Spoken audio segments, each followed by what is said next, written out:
Sweeney Todd, the demon barber of Fleet Street. That always confused me, Sweeney Todd. I always thought they had the names transposed, like they were missing a comma. It should be Todd Sweeney, because that makes more sense. They're just trying to alphabetize, but they forgot the comma. But Sweeney Todd. Does anybody name their child Sweeney? I mean, probably not, because of the bloodbath that was caused by the demon barber of Fleet Street. But the story never proved to be true. There are some people that said, oh yeah, there's a guy who did it like this and that, but nobody really has evidence of it.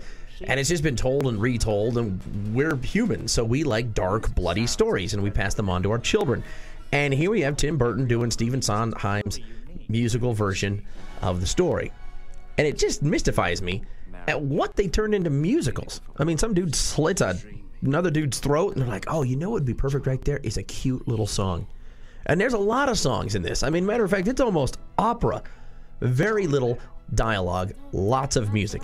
That normally bugs me. We'll get to that. But first, some notes on the movie. It's a love story. And a sweet love story in a way. I mean, dark and twisted, bloody, lots of death, gory. You find a finger in your food kind of love story. But it's still a love story. Romeo and Juliet-esque. And the funny thing is even though there's a lot of tragedy, there is hope in the end. There's hope. Of course, this is a Tim Burton project, and he's good at making things dark and gothic. I want to raise some money so we can let Tim Burton design a city. You know, just a small metropolis, and just see what he comes up with. It'd be pretty cool. Lots of turrets and smokestacks, and be very exciting. Dick Cheney would most likely live there. And then, of course, Tim Burton's beloved actors, Johnny Depp. Here, he's kind of like an angry Edward Scissorhands. He's older, he's angrier, and he's back with a vengeance. Helena Bonham Carter, you gotta love her. And Alan Rickman. Please, somebody put aside a few minutes at the Academy Awards so we can just roll a reel of what this guy has done. Of course, you know him as Professor Snape from Harry Potter. He is so good at being bad. He's one of the best bad guys ever, and he's just good. He's good. Hollywood people kind of get this homogenized Wonder Bread look. Everybody kind of looks the same in their smooth, sexy way. Alan Rickman, whole different kind of sexy, whole different kind of look. I appreciate it, and he's great in Sweeney Todd. But then there's this whole musical thing. And typically, I don't like musicals. I just think, you know, if you'd stop chirping, we could tell the story in 5 minutes and be done with this. But in Sweeney Todd, there's so much blood in this thing. I was just hoping for a pretty song. I'm like, okay, let's sing now. Let's have a happy song, because I'm a little nervous about all this cutting and stuff.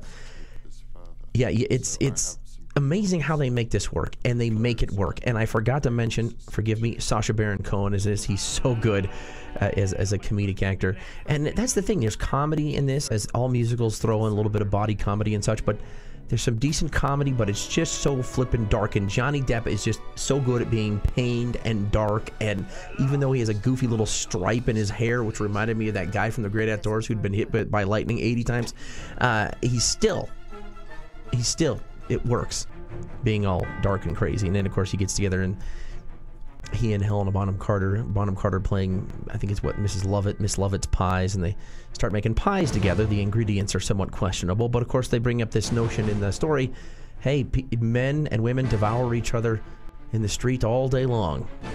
And so they took that little symbolic justification as to do what they do. And then they sing about it. Anybody wants a human meat pie? The only thing I guess to watch out for is just the person you go with, because there's going to be that crowd of people who wants everybody in your theater to know that they know the original version before it was ever adapted. You know, they're the smartest Sweeney Todd people on the planet, and they can't like it. That's the thing. If they like it, then to them they come off as just being an average person who doesn't understand musicals and their adaptations. So they have to pretend not to like it, so people think, well, he must really know what he's talking about. He doesn't like it. So watch out for that person. Otherwise, this is great. How about a shame? At last, my arm is complete again. That's all very well, but what are we going to do about him?